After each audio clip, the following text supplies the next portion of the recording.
Side stand দেয়া থাকলেও তারা ভাববে এটা একটা সোফা। যাও একদম ডাইনে চলে যাও, ওভারটেক করো, তোমাকেই রোড।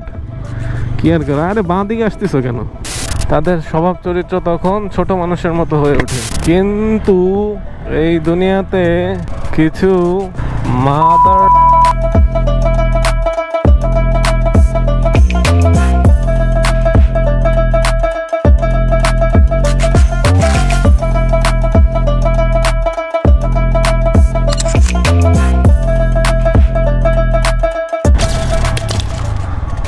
বাইকিং কমিউনিটিতে যত মানুষজন আছে সেক্ষেত্রে জেন্টলম্যান থেকে শুরু করে ছাপরি বলেন, রাইডার বলেন, অনেকেই তো বাইক কমিউনিটির সাথে যুক্ত।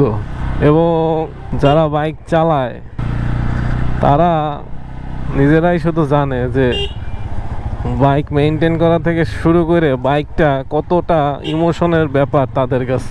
এছাড়া অন্য কেউ এই ইমোশনটারে বুঝতেও পারবে না, আর সেরকমভাবে গুরুত্ব তো দিবেই না।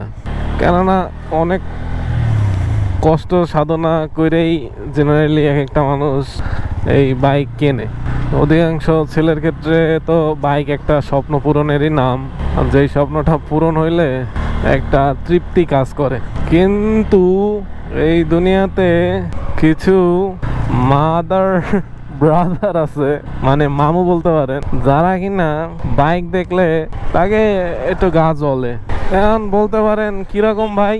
কারণ আছে, কারণের কারণেই তো কথাগুলো বলতে আসছি। কেননা আমি বাইক কেনার পর থেকে টুকটাক অ্যাজ এ বিগিনার হিসেবে আমি যথেষ্ট চেষ্টা করছি বাইকটারে সুন্দরভাবে মেনটেন করে ম্যানেজ করে রাখার জন্য।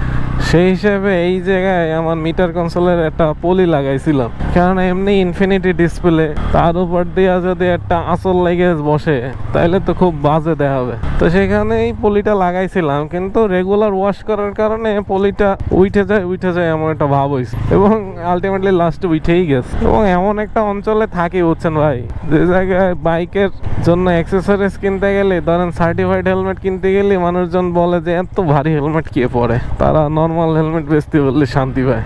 তাদের কাছে সেফটি বা সার্টিফাইড হেলমেট অত ম্যাটার করে না। যাই হোক, একটা দুইটা দোকানের উপর বিশেষ করে সব দোকানের কথা না বলি, সবাই হয়তো এরকম না, কিন্তু পার্সপাতির ক্ষেত্রে এইসব টুকটাক পার্সপাতি আমি পাই নাই। এখন হঠাৎ করে এইসব মামুদের কথা কেন বললাম? কেননা রোডের পাশে আপনি যখন এইসব বাইক রেখে যাবেন তখন এইসব মামুদের দেখা পাওয়া যায়। তারা আসবে, বাইকের পাশে একটু বসবে, সাইড স্ট্যান্ড দেয়া থাকলেও তারা ভাববে এটা একটা সোফা, এইখানে বসাই যায়। বসবে ভালো কথা, বসে তো শুধু থাকে না, খোঁচায়, খামচি করে ছোট বাচ্চাদের মতো, বুঝতে পারছো? তাদের স্বভাব চরিত্র তখন ছোট মানুষের মতো হয়ে ওঠে। তো এরকমই একটা খামচি খাইছি আমিও তাদের কাছ থেকে। আমার মিটারে সুন্দর এই জায়গাতে একটা দাগ পড়ে গেছে, যেটা দেখার পর আমার তো কলিজাটা জ্বলিয়া গেছে।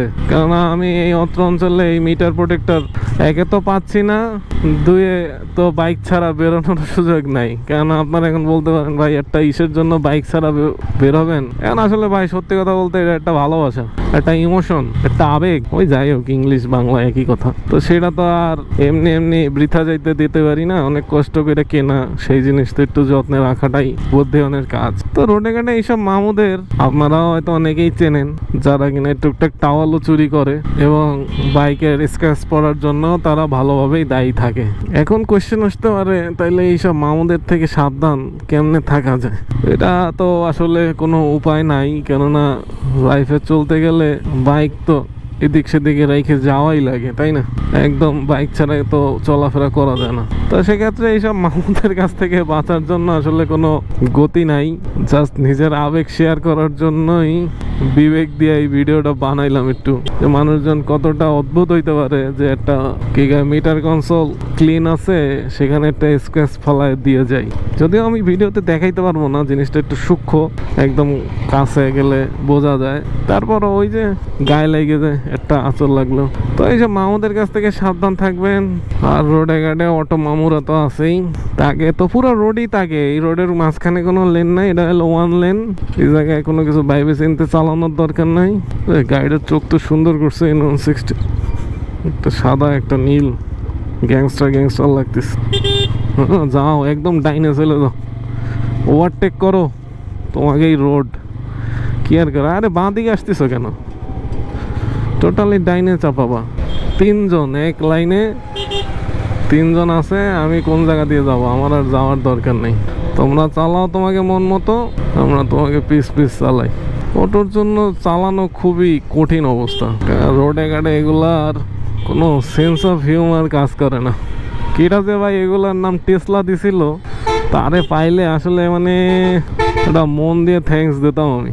এটা যথোপযুক্ত টার্ম ইউজ করছি। কিরা কইছে এফজেড সিরিজের টান নাই, দেখছেন কত সুন্দর টান, ট্রাক রেহান ওভারটেক করে ফেলাই দেবে সেই করে। আর আমি N160 নিয়ে বসে থাকবো। আমরা বসে থাকুন, আমরা এই দিক দিয়ে চলে যাবো, এই দিক দিয়ে যাওয়া সম্ভব। তো আজকে আর বক বক না করি, ভিডিওটা এখানেই শেষ করি। জাস্ট ছোটোখাটো একটা খারাপ লাগা কাজ করছে, তাই ভিডিওটা বানাইছি। তো দেখা হবে পরবর্তী অন্য কোনো ভিডিওতে। ততক্ষণ পর্যন্ত ভালো থাকবেন, সুস্থ থাকবেন। টাটা। বাবা রে বাবা।